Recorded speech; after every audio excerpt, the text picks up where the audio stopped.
Hey everyone, welcome to the My Scaling YouTube channel. I'm your host Eddy Wang, and today was announced the season 4 for Tekken 7, and I'm really hyped because there is a character that I was really looking forward to play ever since season 1, and it's Kunimitsu. This is a new generation of Kunimitsu. She has a lot of new moves, and today we are going to break down the trailer so we can be on top or ahead of or be prepared for what is going to come for this new character in the game.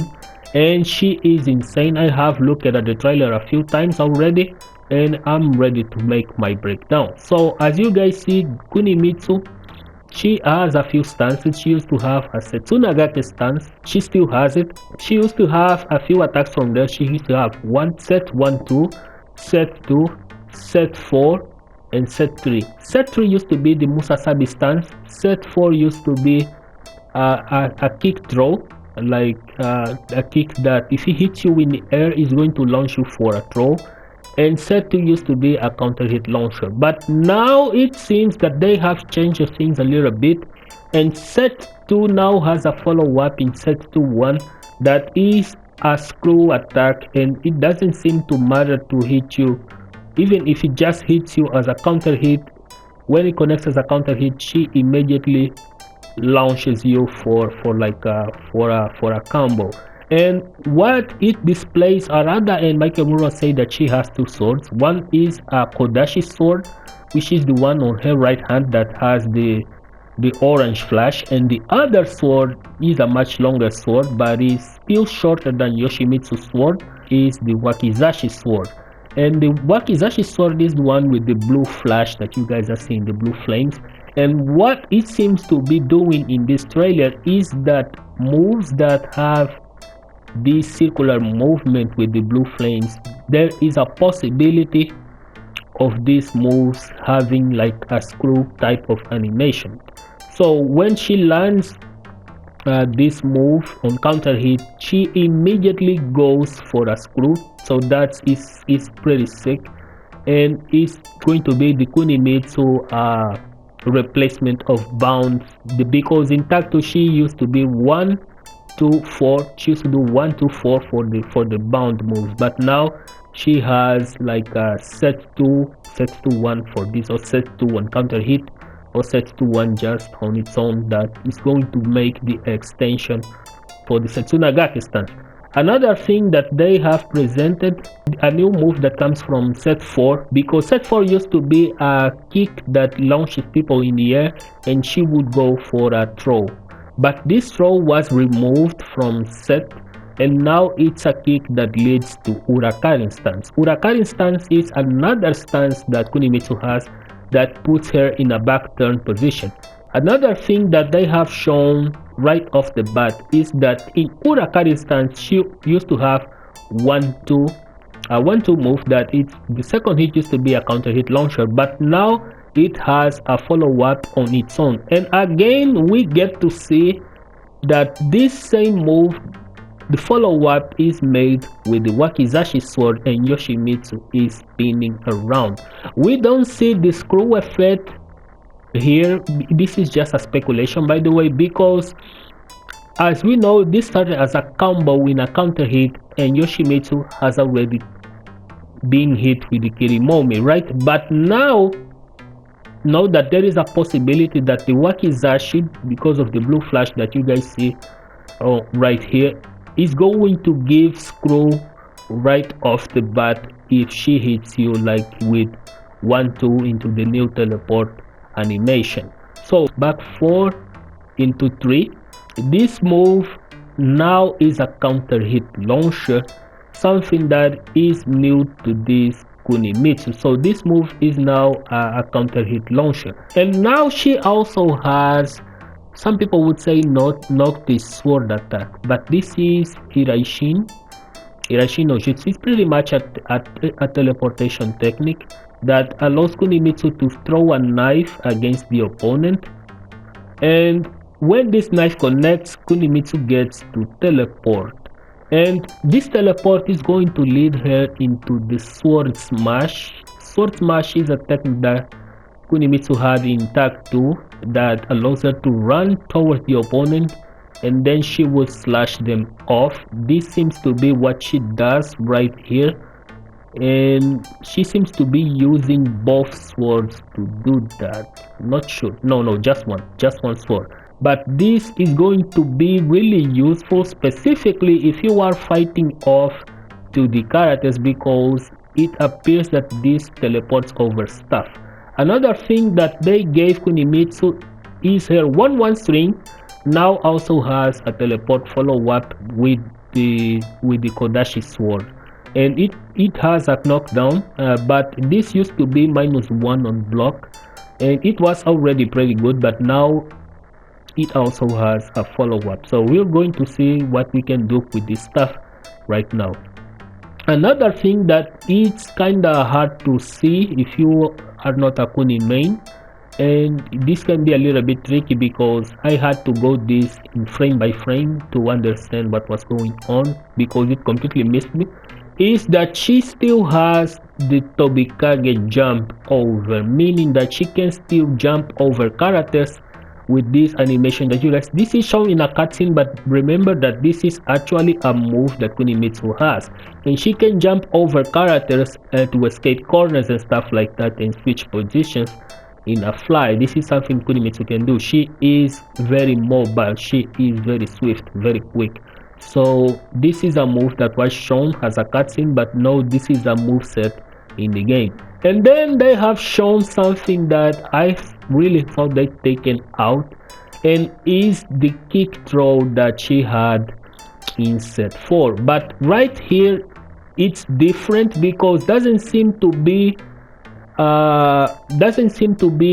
on set anymore, and it's now an individual move that you don't need a stance to get into to throw characters like in this stuff right now, because this used to be what Kunimitsu used to end combos with in set 4, but now she has this move individually, and if for the looks of it, it looks like it was made to avoid stuff, and she kicks you like for a launch, and she does the throw right now.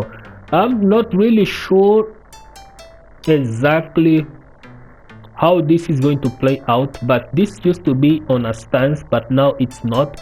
So Kunimitsu used to have a parry move, which was a substitution technique, a kawarimi, and that kawarimi was pretty bad because it was an unblockable, by the way, but the follow-up of the kawarimi was trash because she would come from the air with an unblockable that took forever to come out. So if people just did something like, for example, a jab or a mid, and then you would kill yourself with that move. But it seems to me, in my opinion, that they have changed this either to a evade kick, maybe an evade kick. If it's not an evade kick, then probably it's going to be a parry, meaning that if she teleports from a parry, now she is going to do this kick throw. That is what I'm thinking, but we are going to see it because they are going to release more Kunimitsu footage over fall, so probably next month or so. We are in almost October now, so October or November is where we are going to see this stuff playing out. And then there is a new move. This is a move that easily wall splats and sets people off, like of balcony breaks move, and these moves are like maybe her forward 2 or stuff like that, but this seems to be a new move. Not even sure if it's a power crash because she is in rage while she does this move, and she uses both swords to do it. So let's see how this plays out. And then she has the rage drive, and the rage drive it's insane, guys. I believe maybe this is a one move that it's also like a build-up combo, right? Like a auto combo. Remember, Jin has a rage drive that has this property, but Jin comes out regardless, meaning on block he gets a mix-up from it. But I'm not sure if this is the same for Kunimitsu. because if this move still comes out regardless of you blocking, which I'm pretty sure that maybe this is not the case, because the second hit is easily a cross up, and I'm not seeing this crossing up on block. But it ends with a teleport Setsunagake that she does for pressure, and her rage art, the rage art seems to be just as fast. And it's also the animation of the sword smash, meaning that this can cover maybe some distance, or it just crosses if he connects. I don't know, let's see. But this is going to be a her rage art, and the animation is really insane. It's one of the most beautiful things I ever seen in Tekken for a while. And the way she finishes up and keeps both swords down and just crosses her arm, it's pretty funny.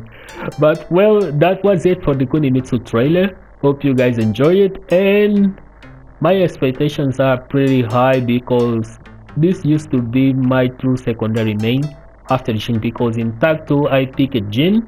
I used to main Jin already, but in Tag 2 I decided to main an alt character because Tag is played in 2, right? And Kunimitsu came out and I started playing Kunimitsu and enjoying a lot, and then she became my secondary character and I became quite good with her actually. So I'm really pumped for this, really excited, because there is a lot of new things, a lot of new updates to Kuni, and a lot of things that I like. So I'm really pumped and really hyped for this character. I also know that Kunimitsu used to have a lot of moves that were -10 and stuff like that. I'm not sure if this is going to change, but she used to need a natural low because it used to be her main problem. And also she used to have an 8-frame knee, the Fubuki knee, which if you were really swift on execution, you could do it at 9 to 10 frames and punish stuff like at -9 if you were really swift up close. But we'll see if this Kunimitsu has Fubuki, because she needs Fubuki, right? Is the fastest mid normal in the game, but it's unsafe up close. But it's an insane punishing move at the wall, and also makes Kunimitsu really scary. So really hope they left the Fubuki intact. Really hope they left the Doton and the other stuff that her mother used to have intact and just improved on it. But the sword mechanic is looking really nice. I will expect to see what the both swords do, because it doesn't seem to be just the screw stuff, but we are going to see what they are going to give to Kunimitsu, and I'm really pumped for this character. This is already the 3rd or 4th time I'm saying about this, but this is really hype. Hope you guys subscribe to this channel. Hope you guys leave a like to the channel and hit the notification bell, because on top of the Yanjin main, I'm also a Kunimitsu main, and a really good one at it. And I expect to make content for this character and update the channel regularly with her as well. And definitely going to pick up a day on a week for it. Maybe Wednesday is going to be the day, Wednesday or Tuesday, so we can have a gap between days where we upload stuff, so we don't overwhelm the channel. So let's see how this plays out. And yeah, that's it. So hope you guys enjoy it. See you guys on the next Kuni video. Maybe I'm going to make more breakdowns before the actual release, but this is it. This is Kunimitsu and the stuff that she has, and it's pretty sick. So hope you guys are here with me to make some Kuni in the future.